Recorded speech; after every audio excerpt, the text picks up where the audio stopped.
মদের গন্ধে শ্বাস নেওয়া দায় হয়ে যাচ্ছে আয়েশার, কিন্তু তাও মুখ ফুটে কিছু বলতে পারছে না, কারণ মুখটা কাপড় দিয়ে বাঁধা। এতে আহিলের কোনো ভ্রুক্ষেপই নেই, সে তো নিজের কাজে ব্যস্ত। আয়েশার শরীরে ডুবে রয়েছে আহিল নিজের কামনা মেটাতে। আয়েশার মন চাইছে হাতের সামনে থাকা ফুলদানিটা দিয়ে আহিলকে আঘাত করতে, কিন্তু আফসোস সেটাও আয়েশা পারবে না, কারণ মুখের সাথে সাথে হাতটাও বাঁধা বিছানার সাথে। আয়েশা শুধু চোখের জল বিয়োগ দিচ্ছে আর কুকিয়ে কুকিয়ে উঠছে যখন আহিল আয়েশার গলায় পুরো শরীরে কামড় দিচ্ছে। কিছুক্ষণ পর আহিল আয়েশার ওপর থেকে উঠে গেল আর পাশে রাখা শার্টটা হাতে নিল। আয়েশার দিকে চোখ যেতেই আহিল দেখল কাঁদতে কাঁদতে আয়েশার চোখ মুখ ফুলে গেছে। আর কিছুক্ষণ এভাবে থাকলে আয়েশা জ্ঞান হারাবে, কারণ আয়েশা খুবই উইক। একটু কিছুতেই আয়েশা খুব ভয় পেয়ে যায়। এসব ভেবে আহিল আয়েশার দিকে কিছুক্ষণ তাকিয়ে থেকে আয়েশার হাতের বাঁধন আর মুখের বাঁধন খুলে দিল আর গায়ের উপর চাদরটা দিয়ে দিল। আয়েশা আস্তে আস্তে চাদরটা বুকের কাছে নিয়ে উঠে বসল আর ফোপাতে ফোপাতে বলল, কেন করলি তুই আমার সাথে এমন? বল, কি ক্ষতি করেছিলাম আমি তোর? কেন এভাবে আমাকে ব্ল্যাকমেল করে আমার বাবা মা দাদার ক্ষতি করবি ভয় দেখিয়ে বিয়ে করলি? তোকে নিজের থেকেও বেশি ভালোবাসতাম আর তুই আমার এত বড় সর্বনাশ করলি? আহিল কিছু না বলে চুপচাপ নিজের শার্টটা পরে হাসতে লাগলো। আয়েশা শেষ কথাগুলো শুনে আর বলল, কি বললি?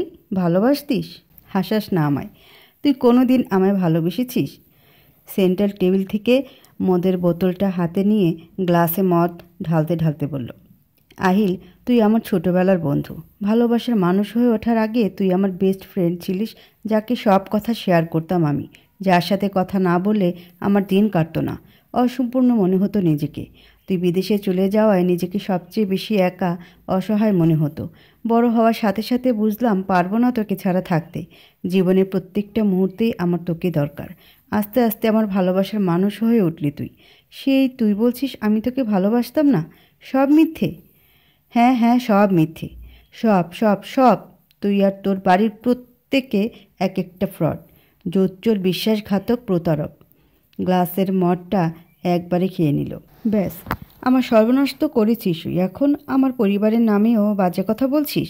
কি মুখ দেখাবো আমি ওদের কাছে? কেন করলি এমন আহিল? তুই তো এমন ছিলিস না। আমার অনিচ্ছাকৃত কোনো কাজ করতিস না। আমি যেটা চাইতাম সেটাই করতিস। তাহলে আজ কেন এমন করলি? কেন এত কষ্ট দিচ্ছিস তুই আমায়?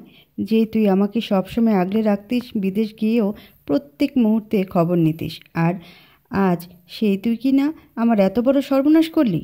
আমার তিল তিল করে গড়া এক একটা স্বপ্ন এক নিমিষে ভেঙে দিলি। I hate you Ahil, I really really hate you. Ahil কিছু না বলে বাঁকা হেসে মদের বোতলে চুমুক দিল আর ডান হাতে থাকা গ্লাসটা আয়েশার পায়ের কাছে ছুঁড়ে মারল। আয়েশা একটু কেঁপে উঠল। এদিকে আহিল সিগারেটের প্যাকেটগুলো নিয়ে হেলতে দুলতে ব্যালকনিতে গিয়ে ইজি চেয়ারে বসে পড়ল, আর হাতে মদের বোতল তো আছেই। আয়েশা একটু ঝুঁকে দেখলো আহিল এক হাত দিয়ে মদ খাচ্ছে আর এক হাত দিয়ে একের পর এক সিগারেট টেনে যাচ্ছে। এই দেখে আয়েশা বলল, আমার সর্বনাশ করে এখন এইসব ছাইপাশ গেলা হচ্ছে না? সব হয়েছে এই বিদেশে যাওয়ার ফল। কতবার বলেছিলাম আন্টিকে পাঠিয়েও না আহিলকে বিদেশ, শুনল না, তাই এরম বজ্জাত বিলাতি হনুমান হয়ে বাড়ি ফিরেছি। I hate you Ahil, I just hate you. তুই কি করে পারলি আমার সাথে এমন করতে? আয়েশা কাঁদতে লাগলো অঝরে। সারা শরীরের ব্যথা করছে আয়েশা, তাই একটু একটু করে বিছানা থেকে নামলো, কিন্তু মাটিতে পা ফেলতেই কুকিয়ে উঠল। আহ! আয়েশা আস্তে করে পা উঠিয়ে দেখল কাচের টুকরো ঢুকেছে। আয়েশা টান দিয়ে বার করতেই ফিনকি দিয়ে রক্ত বেরোতে লাগলো, কারণ অনেকটা গভীরে গেঁথেছিল কাজটা। আয়েশা কাচের টুকরোটা হাতে নিয়ে বলল, বিশ্বাস কর আহিল, এই কাজটা আমার যতটা না যন্ত্রণা দিয়েছে তার থেকেও বেশি যন্ত্রণা আজ তুই দিয়েছিস আমায়। আমার মনটা ভেঙে টুকরো টুকরো করে দিয়েছিস তুই। যে তুই কিনা আমার চোখে এক ফোঁটা জল আসতে দিতিস না, সেই তুই আজ কাঁদতে কাঁদতে চাদরটা পেঁচিয়ে শক্তি নিয়ে চলে গেল ওয়াশরুমে আর ধরাস করে দরজাটা বন্ধ করে দিল। ওয়াশরুমের ট্যাপ ছেড়ে বসে পড়ল ধপ করে আয়েশা আর কাঁদতে লাগলো অচরে। কিছুক্ষণ আগে, আহিল কি করছিস? ছাড় আমার হাত। এভাবে আমায় কোথায় নিয়ে যাচ্ছিস? আহিল আয়েশাকে আর কিছু বকতে না দিয়ে ছুঁড়ে ফেলে দিল খাটের ওপর আর বলল, 5 মিনিটের মধ্যে রেডি হয়ে নিচে আসবি। আমি সাজানোর লোক পাঠিয়ে দিচ্ছি, আমি গেলেই ওরা তোকে সাজিয়ে দেবে। কিন্তু কেন? কি আছে আজ আর তুই হঠাৎ এমন ব্যবহার কেন করছিস? যা বলেছি চুপচাপ কর। আজ আমাদের বিয়ে হবে। বিয়ে? আমি তোকে এখন বিয়ে করতে পারবো না। কেন? এই তো বললি তুই আমায় ভালোবাসিস, তাহলে বিয়ে করতে প্রবলেম কোথায়? নাকি অন্য কাউকে পছন্দ হয়েছে নতুন করে? আহিল, কি বলছিস তুই এসব? দেখ, তুই তো জানিস আমি বড় হয়ে একজন ডাক্তার হতে চাই, পড়াশোনা করতে চাই। এখনই বিয়ে করে নিলে আমার স্বপ্ন কি করে পূরণ হবে আহিল? তুই না হয় একজন সাকসেসফুল বিজনেসম্যান হয়ে গেছিস, নিজের স্বপ্ন পূরণ করেছিস, কিন্তু আমার কি হবে? আর তুই তো আমাকে সবচেয়ে বেশি সাপোর্ট করতিস এই ব্যাপারে। তাহলে শাট আপ, নো মোর ওয়ার্ডস। চুপচাপ আমায় বিয়ে করবি তুই? না, কখনো না। ওহ, তাই তো, তুই সোজা কথার মেয়ে না। ভালোভাবে বললাম, বুঝলি না? এবার তাহলে আমার খারাপ দিকটা দেখ। আহিল নিজের পকেট থেকে ফোন বার করে একজনকে ভিডিও কল দিল, আর আয়েশার দিকে ঘোরাতেই আয়েশা আটকে উঠল, কারণ ভিডিও কলে আয়েশার বাবা মাকে আটকে রাখা হয়েছে আর দাদার মাথায় বন্দুক ঠেকিয়ে রাখা হয়েছে।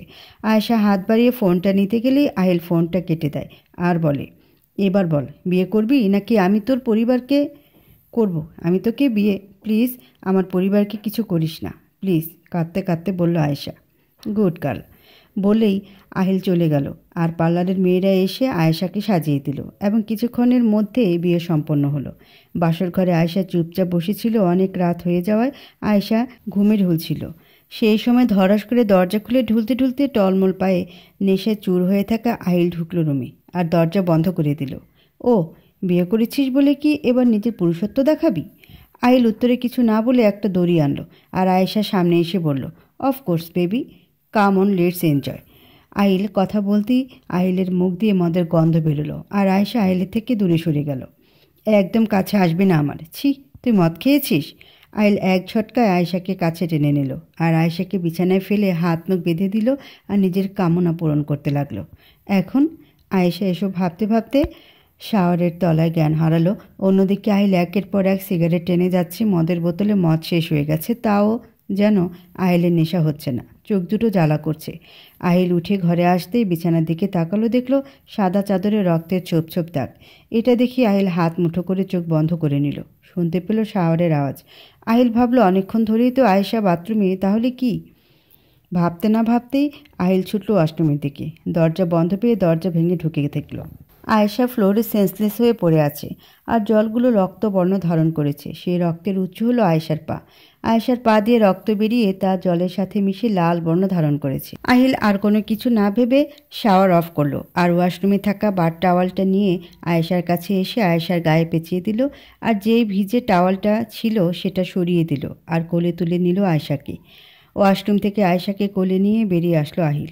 আয়েশাকে নিয়ে বেডে শুয়ে দিল আর আয়েশার ড্রেস চেঞ্জ করাতে হবে কথাটা ভেবে সার্ভেন্টকে ডাকতে গেলে আহিলের চোখ গেল আয়েশার গলার দিকে, হাতের দিকে। এসব দেখে আহিলের কিছুক্ষণ আগের ঘটনার কথা মনে পড়ে গেল আর হাতটা মুট করে ফার্স্ট অ্যান্ড বক্স নিয়ে এলো আর যত্ন সহকারে আয়েশাকে যেখানে কামড়েছে সেই জায়গায় ওষুধ লাগিয়ে দিতে লাগলো। আস্তে করে আহিল নিচে বসলো, দেখলো পায়ের নিচটা বেশ ভালোই গভীর হয়ে কেটেছে। জল পড়া রক্তটা একটু বন্ধ হয়েছে, তাই আহিল ওষুধ লাগিয়ে ব্যান্ডেজ করে দিল। ব্যান্ডেজ করার সময় আহিলের চোখ দিয়ে অনবরত জল পড়ছিল আর আহিল নাক টানছিল। পায়ে ওষুধ লাগানোর পর আহিল আয়েশার দিকে তাকিয়ে রইল আর এক হাতে একটা ইঞ্জেকশন নিয়ে সেটাতে ওষুধ নিয়ে আস্তে করে আয়েশার হাতে পুশ করে দিল। ইঞ্জেকশন পুশ করে আয়েশা একটু কপাল কুঁচকালেও চোখ খুলল না। আহিল আয়েশার মুখের দিকে তাকিয়ে বলতে লাগলো, তোর পরিবার আমার দিদির সাথে যা করেছে আমি সব মেনে নিয়েছি, কিছু বলিনি, শুধুমাত্র তোর মুখের দিকে তাকিয়ে, কারণ আমি তোকে ভালোবাসি, নিজের জীবনের চেয়েও বেশি ভালোবাসি। কিন্তু তুই কি করে আমার সাথে বিশ্বাসঘাতকতা করলি? তোর পরিবার, তোর দাদা যেমন আমার দিদিকে ঠকিয়েছিল, তেমনি তুইও আমাকে ঠকালি।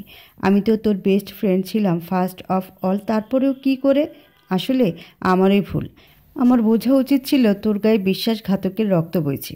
তুই একটা বিশ্বাসঘাতকের বোন। তোর দাদাকে নিজের দাদা মনে করতাম, ভালোবাসতাম, আর তোর দাদা কি করলো? আমার দিদির সাথে বিশ্বাসঘাতকতা করেছে, শেষ করে দিয়েছে আমার দিদিটাকে। কিন্তু তারপরও আমি তোকে ভালোবেসেছি, ভেবেছি তুই আমাকে ঠকাতে পারিস না, কিছুতেই না। কিন্তু তুই তো আমাকে ভুল প্রমাণ করে দিলি, এত জঘন্য অপরাধ করতে বাধ্য করলি আমায়। শাস্তি তোকে পেতে হবে আশু, শাস্তি তোকে পেতে হবে। আহিল চোখের জল মুছতে মুছতে চলে গেল উঠে আর অন্য ঘরে গিয়ে দরজা বন্ধ করে দিল। সকালে আয়েশার চোখে সূর্যের আলো পড়ায় মিটমিট করে তাকালো আয়েশা। কিছুক্ষণ এদিক ওদিক তাকিয়ে বোঝার চেষ্টা করলো জায়গাটা কোথায়। রাতের কথা মনে পড়তেই দরফর করে উঠে বসলো আর নিজের দিকে তাকিয়ে দেখলো গায়ে বাত টাওয়াল জড়ানো আর তার উপর চাদর টানা ছিল। আহিলের ব্যবহারের কথা মনে পড়ে গেল আয়েশার, আর চোখে জল চলে এলো। আর নিজের গলায় কামড়ের জায়গায় হাত দিতেই আয়েশা কিছুটা অবাক হলো। কি হলো? রাতেই তো আমার গলায় সারা শরীরে অসহ্য যন্ত্রণা করছিল, তাহলে সকালে কি করে ঠিক হয়ে যেতে পারে? আমার তো এখন একটুও যন্ত্রণা করছে না, বরং ঘুমটা ভালো হওয়ায় শরীরটা ভালো লাগছে। আয়েশা বিছানা থেকে নামতেই মনে পড়ল কালকে কাজ ফুটেছিল আয়েশার, আর ও ওষুধ লাগায়নি, তাই আয়েশা এক চোখ একটু বেশি চেপে বন্ধ করলো, আর আরেক চোখ অল্প বন্ধ করে আস্তে করে পাটা মাটিতে রাখলো, আর টুপ করে চোখ দুটো খুলল, আর কপাল কুঁচকিয়ে অনেকবার চোখগুলো পিটপিট করলো, আর মুখটা বিস্ময়বোধক করে উঠে দাঁড়ালো। কোমরে হাত দিয়ে আয়েশা কিছুক্ষণ হাঁটলো, তারপর হুট করে লাফাতে লাগলো আর বলতে লাগলো, ইয়ে, আমার পায়ে ব্যথা সেরে গেছে। হুম, কি মজা, কি মজা, কি মজা! আমাকে কোনো ওষুধও খেতে হয়নি, আর ব্যথা ফুস। হঠাৎ করে আয়েশা থেমে গেল আর পায়ের দিকে তাকালো। ও তিরি, আমার পায়ে ব্যান্ডেজ কী করলো? ওই বিলাতি হনুমান? কালকে যা করেছে তারপর আবার ঢং করে ওষুধ লাগিয়েছে। বিলাতি হনুমান একটা। এই বলে আয়েশা পিছন ফিরতে আয়েশার মুখটা শুকিয়ে আমসি হয়ে গেল, কারণ সামনে আহিল রাগি ফেস করে বুকে হাত দিয়ে আয়েশার দিকে তাকিয়ে আছে। আয়েশা এই দেখে বিড়বিড় করতে লাগলো, এই রে, ব্যথা ফুস হওয়ার সাথে সাথে তো এবার আমার হাওয়াও ফুস হয়ে গেল, আর বেশিক্ষণ এখানে থাকলে এই বিলিতি হনুমান আমাকেও ফুস করে দেবে। ভাগ আয়েশা ভাগ। বলেই দিল ছুট আয়েশা ওয়াশরুমের দিকে। আয়েশা ওয়াশরুম যেতেই আহিল হাসতে শুরু করলো, মাঝপথে মুখ চেপে ধরল আহিল যাতে আয়েশা শুনতে না পায়, কিন্তু আয়েশা ঠিকই টুরি মেরে দেখেছে আহিল হাসছে, তাই মুচকি হেসে আবার ফ্রেশ হতে ঢুকে পড়ল। আহিলা হাসি থামিয়ে আস্তে করে বলল, বাচ্চা মেয়েটা এখনও গেল না মেয়েটার। হুট করেই আহিলের মুখটা আবারও মলিন হয়ে গেল। মনে মনে ভাবল, তুই কি সত্যি আমায় ঠকিয়েছিস শাশু? তোর স্বভাব দেখলে কেউ বলবে না যে তুই কাউকে ঠকাতে পারিস। আমার মন যে মানতে চাইছে না, কিন্তু যা দেখছি তারপর। আর আয়েশা ওয়াশরুম থেকে বেরোতেই আহিল দেয়ালে চেপে ধরল আয়েশাকে, আর দেয়ালে দু হাত ভর দিয়ে আয়েশার দিকে ঝুঁকে বলল, জলদি রেডি হয়ে নিচে আয়, না হলে খুব খারাপ হবে। আর আমি যেভাবে বলবো তুই আজ থেকে ঠিক সেভাবেই চলবি, আমার হাতের পুতুলের মতো। প্রত্যুত্তরে আয়েশা শুধু হ্যাঁ বোধক মাথা নাড়ল আর চুপচাপ রেডি হতে চলে গেল নিচে। আয়েশা সিঁড়ি দিয়ে নিচে নামতেই আয়েশার মুখে হাসি ফুটে উঠল। আয়েশা দৌড়িয়ে নিচে নেমে আসতেই আহিল পকেটে দু হাত দিয়ে মাথা কাট করে বাঁকা হাসল, আর আয়েশার হাসি মুখ নিমিষেই মিলিয়ে গেল। আয়েশা, মা, আমার চলে আয়। আমি জানি আহিল তোকে জোর করে বিয়ে করেছে, তুই ভালো নেই আহিলের সাথে। আয়েশার বাবা বলল, আশু, কাম হিয়ার। বাড়ি যাবি তুই আজ আমাদের সাথে। এই আহিল তোকে আটকাতে পারবে না, ভয় পাস না তুই। আমরা জানি তোকে জোর করে বিয়ে করেছে এই জানোয়ারটা। আহিলের দিকে উদ্দেশ্য করে বলল, কি হলো, চুপ কেন করে আছিস? কেন, কিছু বল।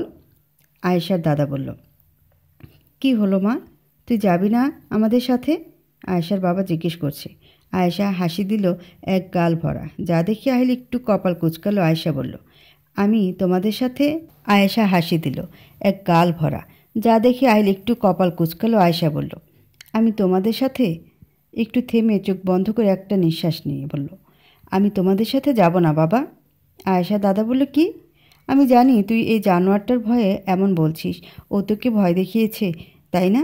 আহিলকে উদ্দেশ্য করে বলল। আয়েশা বলল, না দাদা ভাই, ও কিছু বলেনি আমাকে। আহিলের দিকে তাকিয়ে বলল আয়েশা, আমি আহিলের সাথে এই বাড়িতেই থাকবো। কি কি বলছিস তুই এসব? আরে শালাবাবু, তুমি তো শুনলে আয়েশা কি বললো, তাহলে আবার ওকে দিয়ে এক কথা বলিয়ে কষ্ট দিচ্ছ কেন? আমি চাই না আমার বউকে কেউ কষ্ট দিক। Is it clear? আয়েশার দাদার সঙ্গে সঙ্গে আহিলের কলার চেপে ধরল, আর আহিল আয়েশার দাদার হাতের দিকে তাকালো। How dare you! তোর সাহস কী করে হলো আমার বোনকে বউ বলার? কেউ না ও তোর, বুঝলি? এই বিয়ে আমরা মানি না। আহিল আয়েশার দাদার হাতটা কলার থেকে ছাড়িয়ে নিল আর বলল, আরে শালাবাবু, তোমরা মানলে কি না মানলে তাতে আমার কোনো যায় আসে না। আমি আর আশু মানলেই হবে কি, তাই তো বেবি? আয়েশাকে চোখ মেরে বলল। মিয়া বেবি রাজি তো কেয়া কারেকা কাজী। আর শ্বশুরজি আয়েশার বাবাকে উদ্দেশ্য করে বলল, শুনলেনই তো আপনার মেয়ে কি বলল, এখন আপনারা আসতে পারেন। উফস, ব্রেকফাস্টটা করে যান, আমি আবার কাউকে খালি হাতে ফিরিয়ে দিই না। আইল জাস্ট শ্যাট আপ। বাবা, তুমি চলে যাও ভাইয়াকে নিয়ে। আমার বিয়ে যখন একবার হয়ে গেছে তখন আর আমি এ বাড়ি থেকে বেরোবো না। মা বলতো মেয়েদের শ্বশুরবাড়িতে প্রবেশ করতে হয় 2 পায়ে আর বেরোতে হয় 4 পায়ে, এক কাপড়ে। আমার ক্ষেত্রে ব্যতিক্রম হবে না, তুমি প্লিজ চলে যাও, বাবাকে উদ্দেশ্য করে বলল আয়েশা।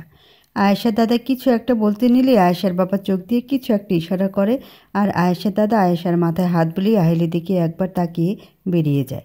আয়েশা তখনও মাথা নিচু করে কাঁদছে। আয়েশার বাবা আয়েশার মাথায় হাত দিল আর বলল, আমি তোমার খুশি দেখতে চাই মা, আর কিছু না। তুমি যাতে ভালো থাকবে, খুশি থাকবে, তাতেই আমরা খুশি। আসলাম। আয়েশার বাবা বেরিয়ে গেলেন। আয়েশার বাবা বেরিয়ে যেতেই আয়েশা আহিলের দিকে তীক্ষ্ণ দৃষ্টিতে তাকালো, কিন্তু আহিল তখন কিছু একটা ভাবছিল। আসলে আয়েশার বাবার করা ইশারা আর কারো চোখে পড়ুক না পড়ুক, আহিলের চোখে পড়েছে। আহিল সেটা নিয়ে ভাবছিল। তখনই আয়েশা আহিলের সামনে এসে দাঁড়ালো আর বলল, এবার খুশি হয়েছিস তো তুই?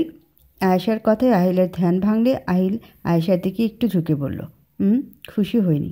একটু থেমে বলল, খুব খুশি হয়েছি। পেছনে সরে এসে পকেটে হাত দিয়ে শয়তানি হাসি দিল। আয়েশা আর কিছু বলল না। পিছন ফিরতে দেখল আহিলের মা দাঁড়িয়ে আছে, কিন্তু সেদিকে ভ্রুক্ষেপ না করে আয়েশা দৌড়ে সিঁড়ি দিয়ে উঠে নিজের ঘরে চলে গেল। এই দেখে আহিলের মা আহিলের কাছে এগিয়ে এসে বলল, আহিল, কি এমন বলেছিস তুই আয়েশা মাকে যে ও এমনভাবে কথা বলল বেয়ানদের সাথে? আর তুইও বা কি এভাবে কেউ কথা বলে? দেখ তো মেয়েটা কিভাবে চলে গেল। কি বলেছিস বলবি তো? আহিল কিছুটা এগিয়ে এসে সোফায় মাথা নিচু করে বসলো। কিছুক্ষণ আগে আহিলের ঘরে আয়েশা রেডি হয়ে এসে দেখল আহিল পেছন ফিরে পকেটে হাত গুজে দাঁড়িয়ে আছে। আয়েশা আহিলের দিকে তাকিয়ে রয়েছে আর ভাবছে, আহিল, তুই ছোটবেলায় যেমনটা ছিলিস এখনও তেমন আছিস। ওহ না না, শুধু স্টাইলগুলোই এক আছে। মানুষ হিসেবে তুই অনেক বদলে গেছিস আহিল।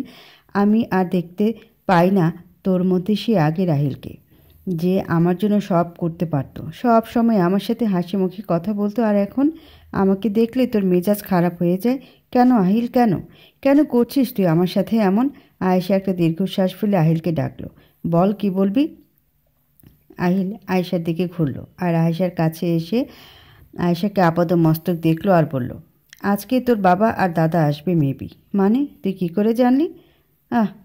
তাদের একমাত্র মেয়েকে আমি তুলে নিয়ে এসে বিয়ে করেছি, তাও আবার তাদের অজান্তে। আর তারা আসবে না? এটা কি কখনো সম্ভব? আমার মনে হয় না। তাই ওরা আসলে তোকে যদি বাড়িতে ফেরত যাওয়ার কথা বলে তাহলে তুই বলবি তুই যাব না। একদম ঠিক। That's good. এই তো আস্তে আস্তে তুই নিজেই সব বুঝে যাচ্ছিস কী করতে হবে আর কী না। এমনটাই চাই। এ বলে আহিল চলে যেতে নিল, কিন্তু মাঝপথে দাঁড়ালো আর বলল, বি কেয়ারফুল। যদি কোনো চালাকির চেষ্টা করিস তাহলে কিন্তু। না, আমি তোর কথা মতোই চলবো। Good girl. আহিল যেতে নিলেই আয়েশা ডাকলো আহিলকে আবার, আহিল, কিছু বলবি? তুই আজকে সকাল থেকে এমন হাইনেক গলার ফুল হাতার টি শার্ট পরে ঘুরছিস কেন? আজ তো শীতও নেই তেমন, আর সবচেয়ে বড় কথা হলো তুই তো একদম ভালোবাসিস না এইরকম ড্রেস। তাহলে? আহিল একটু ভ্যাবাচাকা খেয়ে গেল আয়েশার এমন প্রশ্নতে। কি উত্তর দেবে বুঝতে পারছে না আহিল। ভাবতেই পারেনি আয়েশা এই সামান্য জিনিসটা এতটা তাড়াতাড়ি ধরে ফেলবে। আহিল পরিস্থিতি সামাল দেওয়ার জন্য বলল, আমার পছন্দ কি চেঞ্জ হতে পারে না? ও, তাহলে তোর মনুষ্যত্বের সাথে সাথে তোর ভালো লাগা মন্দ লাগাও বদলে গেছে? সরি, আমি বুঝতে পারিনি, পারলে ক্ষমা করে দিস। আয়েশা মুখ ফিরিয়ে নিল আর চোখের জলটা মুছে নিল। আহিল আয়েশার ঘর থেকে বেরিয়ে এসে মনে মনে ভাবল, সত্যি যদি তুই জানতে পারতিস আমার মনের অবস্থাটা, এই আহিলকে চেঞ্জ হতে তুই বাধ্য করেছিস আয়ু, তুই। এখন আয়েশা নিজের ঘরে এসে কাঁদছে, হাও মাও করে, পারছে না নিজেকে সামলাতে। আয়েশার ইচ্ছে করেছিল ছুটে বাবার আর দাদার সাথে নিজের বাড়ি চলে যেতে, কিন্তু এটা করলে যদি আহিল সত্যি কোনো ক্ষতি করে দেয় আয়েশার পরিবারের, সে ভয়ে গ্রাস করে নিয়েছে আয়েশাকে। আজকে এ বাড়িতে থাকার সাথে সাথে আয়েশা নিজেই নিজেকে কথা দিয়েছে আহিলের এমন ব্যবহারের কারণ খুঁজে বার করবি। আয়েশা যখন কাঁদছিল তখন আয়েশাকে পেছন থেকে একজন ডাকলো, বৌমনি। আয়েশা ঘুরে তাকাতেই দেখলো চুড়িদার পরা একটি মেয়ে আয়েশার দিকে তাকিয়ে আছে। আয়েশা ছুটে গিয়ে মেয়েটিকে জড়িয়ে ধরল আর হাওমাও করে কেঁদে উঠল আর বলল, আরোহী, কোথায় ছিলে তুমি? কেঁদো না বৌমনি। আয়েশাকে সোজা করে দাঁড় করিয়ে চোখের জল মুছিয়ে বলল, একটা রাতের মধ্যে আমার জীবনটা পাল্টে গেল আরু। আচ্ছা, তুমি তো তোমার ভাইকে চেনো, প্লিজ বলো আমায় কেন করছে ও আমার সাথে এমন? কি করেছি আমি? জোর করে বিয়ে করেছি, ঠিক আছে মেনে নিলাম, কিন্তু এমন রুড বিহেভ কেন করছে? ঠিকমতো কথাই বলছে না। তুমি তো জানো আমি ওকে কতটা ভালোবাসি, আমি ওর জন্য সব ছাড়তে পারি, কিন্তু ও তো আমার সাথে ঠিক করে কথাই বলছে না। ও আমাকে বিয়ে করেছে এটা নিয়ে প্রথমে রাগ করলো, এখন ভালো লাগে, কারণ আমার জীবনে ওর চাইতে বেশি গুরুত্বপূর্ণ কেউ নেই। ওকে তো আমি নিজের পাশে চেয়েছি সব সময়, কিন্তু ও ও হিচকে উঠে যাওয়ায় আর বলতে পারছে না। বৌমনি বৌমনি শান্ত হও, এত হাইপার হয়েও না তুমি, শরীর খারাপ করবে। জড়িয়ে নিল আয়েশাকে আর মাথায় হাত বোলাতে লাগলো। আয়েশাও চুপ করে গেল। কিছুক্ষণ পর আয়েশা উঠে বলল, আজকে যদি আনিকা দি থাকতো কত ভালো হতো, তাই না? আনিকার কথা শুনে মনটা খারাপ হয়ে গেল। কেন যে আনিকা দি আমাদের ছেড়ে চলে গেল? আয়েশা আবার চোখের জল ফেলতে লাগলো। জানো আরু, আমি সারাদিন কত গল্প করতাম আনিকাদের সাথে, সারাক্ষণ জ্বালাতাম বৌদি ভাই করে, কিন্তু হঠাৎ করেই যে কীভাবে। তুমি কিছু জানো না? কি জানবো আরু? আহিল পেছন থেকে ধমকিয়ে ডাকলো আরোহীকে। হ্যাঁ ভাইয়া বল। কলেজে যাবে না তুই? যা, গিয়ে রেডি হয়ে নিচে আয়, আমি তোকে ড্রপ করে দেব। গো, ধমক দিয়ে বলল। আচ্ছা ভাইয়া। আরোহী চলে যেতেই আয়েশা আহিলকে বলল, এমন বিহেভ কেন করলি তুই আরুর সাথে? কথাই তো বলছিল। ওহ শ্যাট আপ। আমি এখন তোর কাছ থেকে শিখবো নাকি কি করে নিজের বোনের সাথে বিহেভ করতে হয়? No way. আর একটা ফ্রডের মেয়ের থেকে দূরে থাকাই ভালো। আয়েশা শেষ কথাটা শুনে আহিলের কলার চেপে ধরে বলল, এতই যখন ঘৃণা করিস তাহলে আটকে কেন রেখেছিস সেভাবে? বাঁচতে অন্তত দে শান্তিতে, মুক্তি দে আমায়। মুক্তি? ভুলে যা মুক্তির কথা। আয়েশার হাত ঝাড়া দিয়ে ছাড়িয়ে, কোনোদিন পাবি না তুই মুক্তি। শাস্তি পেতে হবে তোকে, তোর পরিবারের করা এক একটা ভুলের শাস্তি তোকে পেতে হবে। You have to pay for all of this. বেরিয়ে গেল আহিল। আর আয়েশা মনে মনে ভাবতে লাগলো, কেন করছে আহিল এমন? কি কারণ আছে এর পেছনে? কারণ ছাড়া কোনো কিছু করার মতো ছেলে আহিল নয়। আহিলের সাথে থেকেই আহিলকে বুঝতে হবে আয়েশাকে। এইসব ভাবতে ভাবতেই আয়েশার ভাবনায় ছেদ পড়ল। আয়েশা মা, আন্টি, সরি আন্টি, আসলে তখন থাক, আর আদিক্ষাতা করতে হবে না। সারাদিন কি ঘরেই বসে থাকবে নাকি? অনেকটা গম্ভীরভাবে বলল। না আন্টি, আসলে আমি নিচে যাচ্ছি, বলুন কি কাজ করতে হবে? আর একটা কথা বলে ঠাস করে থাপ্পড় লাগাবো। আরে বিয়ে হয়ে গেছে তোর আহিলের সাথে, এখনও তুই আমায় আন্টি বলবি, আপনি করে বলবি? না, একদম চলবে না এসব। আমাকে মা বলতে হবে, আর তুমি বলতে হবে আমি কিছু জানি না। আয়েশার দিকে পিছন ফিরে বলল, ওকে মা, এবার থেকে নো আন্টি অ্যান্ড নো আপনি, অনলি মা অ্যান্ড তুমি। ওকে। আহিলের মাকে পেছন থেকে জড়িয়ে ধরে বলল আয়েশা। আচ্ছা হয়েছে, চল এবার। আহিল অফিসে যাবে, ওকে ব্রেকফাস্ট আর লাঞ্চটা প্যাক করে দিতে হবে তো। মা চলো। এই বলে ওরা দুজন নিচে চলে গেল। নিচে নামতে দেখলো আহিল বসে আছে সোফায়, আর আহিলের গা ঘেঁষে বসে আছে একটি মেয়ে, যার পরনে একটা লেডি শার্ট, যার উপরের বোতাম দুটো খুলে রাখা, আর একটা ব্ল্যাক শর্ট স্কার্ট। দেখিয়ে বোঝা যাচ্ছে গায়ে পড়া স্বভাবের। আয়েশার ভীষণ রাগ হলো এটা দেখে। আহিলও কফি মগে চুমুক দিতে দিতে আরও চোখে আয়েশার দিকে তাকালো, আর আয়েশা ভেঙচি কেটে রান্নাঘরের দিকে চলে গেল। আহিল এসব দেখে শুধু মুচকে হাসলো। এদিকে আয়েশা রাগে গজগজ করছে রান্নাঘরে কি। আয়েশার ইচ্ছে করছে হাতের সামনে থাকা বেলুনি দিয়ে ওই মেয়েটার মাথা ফাটিয়ে দিতে, কিন্তু পারছে না। আহিলের মা এসে বলল আয়েশাকে আহিলের জন্য কফি নিয়ে যেতে। আয়েশা মা, তুই তো জানিস আহিল কফি খেতে কত ভালোবাসে, আর তার মধ্যেই আজকে ও বাড়ি থাকবে, অফিসে যাবে না। জান মা, একটু কফিটা দিয়ে আয়। আচ্ছা মা। আয়েশা কফি নিয়ে যাচ্ছিল, ঠিক সেই সময় আয়েশা কোনো কিছুর সাথে পা বেজে গেল, আর হাতের কফিটা আহিলের গায়ে পড়তেই আহিল আহ শব্দ করে উঠে দাঁড়ালো আর হাত মুষ্টিবদ্ধ করে নিল। আহিলের উঠে দাঁড়ানোতে আয়েশা দেখল পুরো গরম কফিটা আহিলের গায়ে পড়ে গেছে। সেই দেখে আয়েশা আহিলের কাছে এগোতেই আহিলের সাথে থাকা মেয়েটি আয়েশাকে টেনে দূরে সরিয়ে দেয়, আর আয়েশাকে আরোহী ধরে নেয়। মেয়েটি আহিলের কাছে গিয়ে আহিলকে দেখতে লাগে আর বলতে লাগে, আহিল তুই ঠিক আছিস? কেমন মেয়েট রেখেছিস তুই, যে ঠিক করে কফিটা পর্যন্ত সার্ভ করতে পারে না? আয়েশা আহিলের দিকে করুণ চোখে তাকালো। মেয়েটির কথাটা বলার সাথে সাথে আহিল চোখ খুলল। এতক্ষণ চোখ বুজেছিল যন্ত্রণায়। চোখ খুলতে মেয়েটি ভয় পেয়ে গেল, সঙ্গে বাকি সবাই, কারণ আহিলের চোখ লাল হয়ে গেছে। আহিল দাঁতে দাঁত চেপে বলল, how dare you to call her mate? You don't know who is she? Riya, please don't cross your limit, okay? But Aahil, just shut up, no more words. And you, আয়েশাকে উদ্দেশ্য করে বলল, যে কাজটা পারো না সেটা করো কেন? কেউ কি বলেছে করতে? অকাজ করে লোকের কষ্ট বাড়িও না অ্যাটলিস্ট। ব্লাডি হেল, বলে আহিল চলে গেল। আন্টি ওকে, যে হোক না কেন, হোয়াট এভার, আমি যেন ওকে আহিলের কাছে না দেখি। যত সব গাইয়া আপনাদের বাড়িতে অ্যাটলিস্টের মতো একটা মিডল ক্লাস মেয়ে ডিজার্ভ করে না, বলে রিয়াও চলে গেল। আয়েশা চুপচাপ দাঁড়িয়ে চোখের জল ফেলছি, কিছু বলছি না। এই দেখে আরোহী বলল, বৌমনি, ভাইয়া বিদেশে থাকাকালীন তোমায় বলতাম না ভাইয়ার একটা ফ্রেন্ড আছে আমেরিকায়, এই সেই ফ্রেন্ড রিয়া। একসাথে পড়াশোনা করেছে ভাইয়া আর রিয়া, আর দেশেও ফিরেছে একসঙ্গে। এখন ভাইয়ার কোম্পানিতে পিএ, সব সময় ভাইয়ার কাছাকাছি থাকার চেষ্টা করছে, আর এখন তাই করছে। যে করেই হোক তোমাকে এই ডাইনির হাত থেকে ভাইয়াকে বাঁচাতে হবে। তুমি এখন যেও না ভাইয়ার কাছে, ভাইয়ার রাগ সম্পর্কে তো তুমি জানো। ওই ডাইনি গেছে, দেখি আমিও যাই। আয়েশা দৌড়ে নিজের রুমে চলে গেল। সেই সময় আহিলের মা আসছিল ড্রয়িং রুমে। উনি এসে দেখলেন আয়েশা চলে গেল, আর কেউ নেই ড্রয়িং রুমে, শুধু মেঝেতে কফির গ্লাস আর কফি পড়ে আছে। এই দেখে উনিও আয়েশার ঘরের দিকে চলে গেলেন। এদিকে আরোহী দূর থেকে দেখলো আহিলের দরজা বন্ধ, তাই আরোহীও আয়েশার রুমের দিকে চলে গেল। এদিকে বেচারি রিয়া আহিলের দরজার সামনে দাঁড়িয়ে আছে আর ভাবছে কি করে আহিলের কাছে যাওয়া যায়। আয়েশা নিজের রুমে এসে দরজা দিতে নিলে আহিলের মা চলে আসে, আর আয়েশা দরজা দিতে গিয়েও দিতে পারে না। আয়েশা পিছন ফিরে নিজের চোখের জল লুকোতে ব্যস্ত হয়ে পড়ে।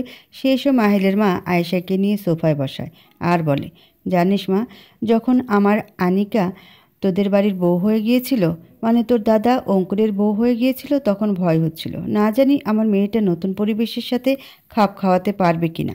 তারপর যখন ও বাড়িতে তোকে দেখলাম, তখন মনে হলো যে বাড়িতে তো তোর মতো একটা ননদ আছে, সেখানেই আমার মেয়ের কোনো কষ্ট হবে না। ঠিক করেছিলাম তোকে নিজের বাড়ির বউ করে আনবো, আর দেখ সেটাই সত্যি হলো। কিন্তু আমি ভাবিনি তুই এত কষ্ট পাবি এখানে থেকে।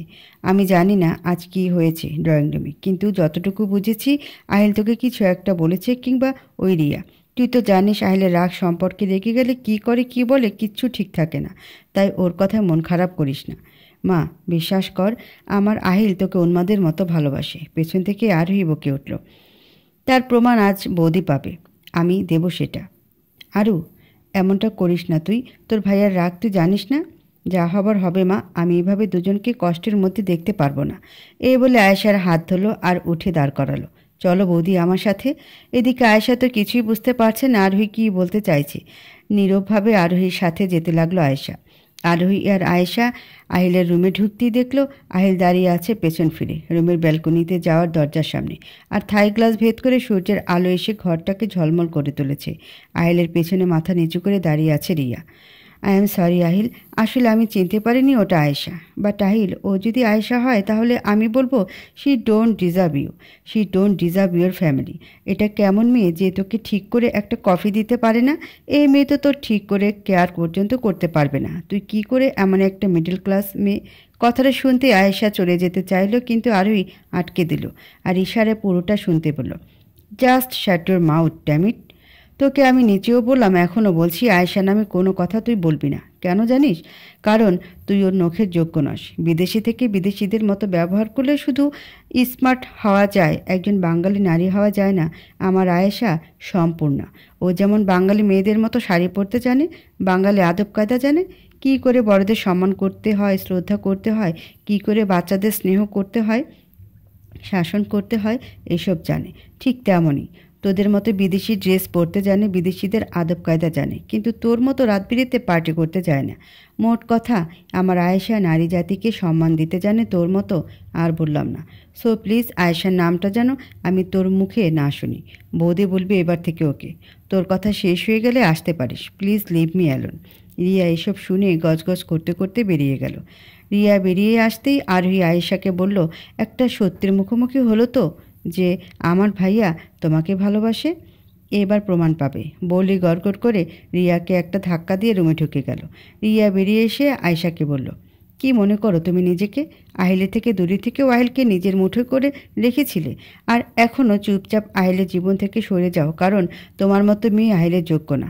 আহিলের জন্য যদি কেউ পারফেক্ট হয়ে থাকে তাহলে সেটা আমি, অনলি মি। সো সরে যাও আহিলের জীবন থেকে, it's good for you. Riya গজগজ করতে করতে চলে গেল। আয়েশা চলে যাচ্ছিল, কিন্তু তখনই আরোহী আর আহিলের কথা শুনতে পেল আর দাঁড়িয়ে গেল, কারণ আরোহী কিছু একটা প্রমাণ দেবে বলেছিল। আরও প্লিজ আমায় একা ছেড়ে দিয়ে, লাগবে না আমার কোনো ওষুধ। ঠিক আছে, আমি যা তুই এখান থেকে। ভাইয়া প্লিজ জেদ করিস না, আর কেউ না জানুক আমি জানি সত্যিটা কি, আর তাই জন্য আমি তোর চিন্তা করছি। ওরে আমার বনি রে, তুই যা, তোর ভাইয়া ঠিক আছে একদম, বুঝলি? তোর ভাইয়া সইতে জানে, আর যে এই যন্ত্রণাটা দিয়েছে তার কথা মনে করলে আমার সব যন্ত্রণা দূর হয়ে যায়। ওর দেওয়া যন্ত্রণাও আমার কাছে তোফা। যা তুই গিয়ে পড়তে বস। ভাইয়া এত ভালোবাসো বৌদিকে, শরীরে এতটা ব্যথা থাকার পরেও গরম কফিটা বৌদি তোমার গায়ে ফেলে দিল, আর এখন বলছো ওর দেওয়া যন্ত্রণা তোমার কাছে তোফা। কালকে রাতে তুমি যেভাবে নিজের গায়ে বেল্টের আঘাত করেছো, তারপরেও তুমি বলেছো তুমি ঠিক আছো, আর এখন সেই শরীরের উপর গরম কফি পড়ে গেল তাও বলছো তুমি ঠিক আছো। তুমি কি মানুষ ভাইয়া? উফ, বড্ড বেশি কথা বলিস জানিস তো আরু। আমি ভুল করেছি, তাই নিজের ভুলের শাস্তি নিজেই নিজেকে দিয়েছি, দ্যাটস ইট। আর এই সামান্য বেল্টের আঘাত তোর বডি বিল্ডার ভাইয়ার কিচ্ছু করতে পারবে না, বুঝলি পাগলি মেয়ে। আর ওর গালটা টেনে বলল, যা খুশি করো, আমি জানি না কিছু। আরু এই বলেই বেরিয়ে গেল। আয়েশা স্তব্ধ হয়ে গেছে, কি করবে কি করবে না কিছুই বুঝতে পারছে না। এর মধ্যে আরোহী এসে আয়েশার হাত ধরে স্টোর রুমে নিয়ে গেল আর আয়েশাকে দাঁড় করিয়ে কিছু একটা আনতে গেল। আয়েশা মনে মনে ভাবছে আহিল কী চায়। আয়েশাকে কাছেও টেনে নিচ্ছে না, সবসময় দূরে সরিয়ে দিচ্ছে, বাজে ব্যবহার করছে, যাতে আয়েশার মনে হচ্ছে আহিল আয়েশাকে এখন আর ভালোবাসে না। আবার আয়েশাকে কষ্ট দিয়েছে বলে আহিল নিজেকে কষ্ট দিচ্ছে। ভালো না বাসলে এটা তো আহিল করতে পারতো না, আর জোর করে নিজের কাছে বিয়ে করে আটকেও রাখতো না। আয়েশার মাথা খারাপ হয়ে যাচ্ছে এসব ভাবতে ভাবতে। ভাবনায় ছেদ পড়ল আরোহীর ডাকে। আয়েশা আরোহীর দিকে তাকাতেই চমকে উঠল, কারণ আরোহীর হাতে একটা বেল্ট, যার মধ্যে রক্তের দাগ ছোপ ছোপ আকার ধারণ করেছে। আয়েশা এগিয়ে এসে আরোহীর হাতে থাকা বেল্টটা ছুঁতেই আয়েশার হাতে রক্ত লেগে গেল। আয়েশা নিজের হাত ঘুরিয়ে দেখতেই দেখতে পেল হাতে রক্ত লেগে আছে। আয়েশা করুণ ছলছল চোখে তাকালো আরোহীর দিকে, আর আরোহী বলল, এই সেই বেল্ট যা দিয়ে কালকে রাতে ভাইয়া নিজেকে আঘাত করেছে। আমি জল খেতে উঠেছিলাম, তখন ভাইয়ার ঘর থেকে কিছু শব্দ শুনতে পাই। এসে দেখি দরজা হালকা ভেজানো, তাই ঘরে ঢুকি, আর ঘরে ঢুকতেই দেখি ভাইয়া মেঝেতে রক্তাক্তভাবে শুয়ে রয়েছে আর গঙ্গাচ্ছে। আমি দৌড়ে ভাইয়ার কাছে যাই আর শুনতে পাই ভাইয়া কিছু একটা বলছে। কানটা ভাইয়ার মুখের কাছাকাছি নিতেই শুনতে পাই ভাইয়া তোমার নাম নিচ্ছে, বলছে আমি আমার আয়ুকে আজকে আঘাত করেছি, ওর অনিচ্ছাকৃত কাজ করেছি, শাস্তি পাওয়া উচিত, আমার শাস্তি পাওয়া উচিত। এই একটাই কথা ভাইয়া বারবার বলে যাচ্ছিল যে শাস্তি পাওয়া উচিত। আমি আর দেরি না করে ভাইয়াকে তুলে বিছানায় বসাই আর একটা কাপড় দিয়ে ভাইয়ার রক্তগুলো পরিষ্কার করেছি। কিন্তু ওষুধ লাগাতে নিলেই ভাইয়া আমায় আটকে দেয়। আমি ভাইয়াকে জিজ্ঞেস করি তুমি কোথায়, আর ভাইয়ার এমন অবস্থায় কাছে আসনি কেন। ভাইয়া আমায় বলে যে তোমার পায়ে কাঁচ ফোটায় ভাইয়া তোমায় একটা ব্যথার আর ঘুমের ওষুধ ইনজেক্ট করেছে, তারপর আমায় জোর করে রুমে পাঠিয়ে দেয়। আর আজকে সে ব্যথার জায়গায় গরম কফি পড়েছি। ভাইয়ের শরীরটা ক্ষত বিক্ষত হয়েছিল যখন আমি পরিষ্কার করছিলাম। চাইলে কাপড়টা দেখতে পারো, যদি এখনও তোমার সন্দেহ থাকে ভাইয়ার ভালোবাসা নেই। আর ওই পিছনে ফিরে কথাগুলো বলছিল। সামনে ফিরতে আয়েশা আর অপেক্ষা না করে ছুটে বেরিয়ে গেল। আর ওই কিছু বলতে গিয়েও বলল না, নিজের মনে ভাবতে লাগলো, জানি না তোমার আর ভাইয়ার মধ্যে কি এমন হয়েছে যার জন্য তোমার মনে হচ্ছে ভাইয়া তোমায় ভালোবাসে না। তুমি তো মনে হয় জানোই না ভাইয়া তোমাকে কবে থেকে ভালোবাসে। আয়েশা দৌড়ে আহিলের ঘরে চলে এলো।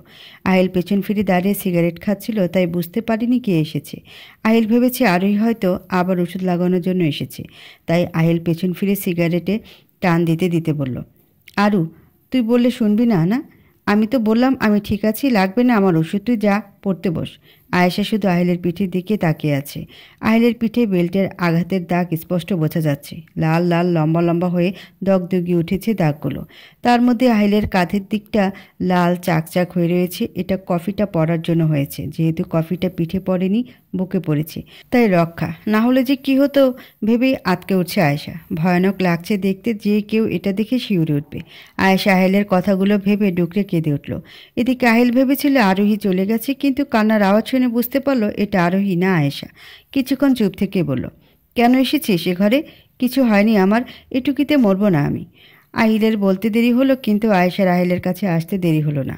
আহিলের এই কথা বলতে না বলতে আয়েশা ছুটে এসে আহিলকে পেছন থেকে সামনে ঘুরিয়ে ঝাপটে জড়িয়ে ধরে হাওমাও করে কেঁদে দিল। আহিল তো পুরো ঘটনায় অবাক হয়ে গেল। কি করবে বুঝতে না পেরে আয়েশার মাথায় হাত বোলাতে লাগলো আর নিজের সাথে আরও বেশি করে জড়িয়ে নিল। কিন্তু আয়েশা ফুপিয়ে ফুপিয়ে কেঁদেই চলেছে। কিছুক্ষণ পর আয়েশা আহিলের বুকে যেখানে হালকা পশম আছে সেখানে বাম হাত দিল, কারণ কফি পরে ওই জায়গাটা লাল হয়ে রয়েছে। আস্তে আস্তে বাম হাত বোলাচ্ছে আয়েশা, আর ডান হাতটা আহিলের কোমরে। আহিল আয়েশার এমন কাণ্ড দেখে মনে মনে হাসছে। হঠাৎ আহিলের মনে পড়ল ওর গায়ে শার্ট নেই। তার মানে আয়েশা দেখে ফেলেছে ওর পিঠের চিহ্নগুলো। আহিলের হাতের বাঁধন হালকা হতে আয়েশা বিছানায় থাকা ফার্স্ট এড বক্সটা নিয়ে প্রথমে আহিলের পিঠে ওষুধ লাগাতে শুরু করলো। আহিল বাধা দিতে গেছিল, কিন্তু আয়েশার চোখ রাঙানি আর মুখভঙ্গি দেখে ভয় পেয়ে একটা ঢোক গিলে চুপচাপ হয়ে গেছে। আর আয়েশা এটা ভেবে মুচকি হাসছে আর ওষুধ লাগাচ্ছে। ইচ্ছে করে মাঝে মাঝে ব্যথা জায়গায় চাপ দিচ্ছে আর আহিল আউচ আহ করে উঠছে। আহিলও বুঝতে পেরেছে আয়েশা ইচ্ছে করে করছে এগুলো, তাই কিছু না বলে মজা দিচ্ছে আয়েশাকে, কারণ আজ অনেক কাঁদিয়েছে মেয়েটাকে। আয়েশা পিঠে মলম লাগিয়ে আহিলকে সামনে ঘোরালো আর আহিলের সাথে একদম মিশে দাঁড়ালো। হাতে মলমটা নিয়ে আহিলের পায়ের দু পাতার উপর উঠতেই আহিল আয়েশার কোমর জড়িয়ে ধরল যাতে পড়ে না যায় আয়েশা। আহিলের উচ্চতা প্রায় 6 ফুট, সেখানে আয়েশা 5 ফুট 6 ইঞ্চি। মেয়ে হিসেবে আয়েশার উচ্চতা একদম উপযুক্ত, কিন্তু আহিল লম্বা হওয়ায় আয়েশা হাত পায় না। আহিলের দেহের গঠন বেশ সুঠাম, দেখলে বোঝা যায় জিম করা বডি। চোখ দুটো ধূসর রঙের আর গোল গোল বড়। ডান দিকে চোখের উপরের কপালে একটা আঁচিল আছে আর মাথার সিল্কি চুলগুলো সবসময় কপালে পড়ে থাকে। ঠোঁটটা হালকা গোলাপি, হাসলে বোঝা যায় ডান দিকে গজ দাঁত আছে, যা আহিলের হাসির মিষ্টতা আরও বাড়িয়ে দেয়। আয়েশার শরীরও বেশ ছিমছাম সুন্দর মেয়েলি গঠনে, যাকে এক কথা বলা যায় স্লিম ফিগার। আয়েশার মুখের মধ্যে সব থেকে বেশি আকর্ষণীয় জিনিসটি হলো ঠোঁট ও নাকের গ্যাপে মাঝ বরাবর একটা মাঝারি কালো তিল, আর ঠোঁটের ঠিক বাম কোণার একটু দূরে একটা তিল। এই দুটো তিলের দিকে তাকালেই আহিলের নেশা ধরে যায়, মন চায় ছুঁয়ে দিতে। আয়েশারও গজ দাঁত আছে, কিন্তু দুদিকে। আহিল খুব খুঁটিয়ে খুঁটিয়ে আয়েশাকে দেখছে অনেক দিন পর, আর আয়েশা মলম লাগাতে লাগাতে আরও চোখে দেখছে আহিলকে। কিছুক্ষণ পর আয়েশা আহিলের বুকের পশমগুলোর ওপর হাত রেখে বলতে লাগলো, আহিল ঘোর লাগা কণ্ঠে বলল, আমি ইচ্ছে করে তোর গায়ে কফি ফেলিনি, বিশ্বাস কর। আমার পা বেজে গেছিল শাড়িতে, তাই। সত্যি তাই? আয়েশাকে আরেকটু কাছে টেনে, আমি সত্যি বলছি। আমতা আমতা করছিস কেন? সত্যি বলছিস যখন। আহিলের দিকে তাকিয়ে, আসলে তখন শাড়িতে পা বাজেনি, আমি আসছিলাম তখন রিয়ার পায়ে বেজে পড়ে গেছিস, তাই তো? আয়েশা অবাক হয়ে তাকিয়ে আছে আহিলের দিকে। এই ভেবে যে আহিল সবটা জানে, কিন্তু কি করে? অত ভেবে তোর কাজ নেই, যা ঘরে যা, আমি একটু রেস্ট নেব। তোর ডেস্কের ওপর মাইগ্রেন আর পেনকিলার রাখা আছে, খেয়ে নিস প্লিজ। এক্ষুনি খাচ্ছি। আমার মা দে, না হলে তুই আরও আমার মাথা খারাপ করে দিবি। আয়েশা হিহি করে হাসলো। আয়েশা ওষুধটা দিয়ে বেরিয়ে গেল আর আহিল মনে মনে বলল, কেন এভাবে আমায় দোটানে ফেলছিস আয়ু? আমি তো বুঝতেই পারছি না তুই কী চাস। আয়েশা ছাদে দাঁড়িয়ে ফোনে কারোর সাথে কথা বলছে। এত মিস করছো তুমি আমায়? তুমি এটা বলতে পারলে? আমি তোমাকে মিস করবো না, এটা হতে পারে? ভীষণ মিস করছি তোমায়। পারছি না আর এভাবে থাকতে, দেখতে ইচ্ছে করছে তোমায়। বাজে কথা বলো না। আমি যদি পারতাম তোমার সাথে দেখা করতে, তাহলে কি আর এখানে পড়ে থাকতাম? ছুটে চলে যেতাম তোমার কাছে। কিন্তু কি আর করার, এখানেই থাকতে হবে আমায়। I love you too. নিজের খেয়াল রেখো। আচ্ছা, আমি রাখছি, কেউ চলে আসবে। টুট টুট টুট। তোকে আমি ছাড়বো না আহিল, কিছুতেই না। আমার সাথে করা ভুলের শাস্তি তুই পাবি, হারে হারে টের পাবি তুই এবার। এই বলে আয়েশা পেছন ঘুরতে চমকে উঠল, কারণ ওর সামনে দাঁড়িয়ে আছে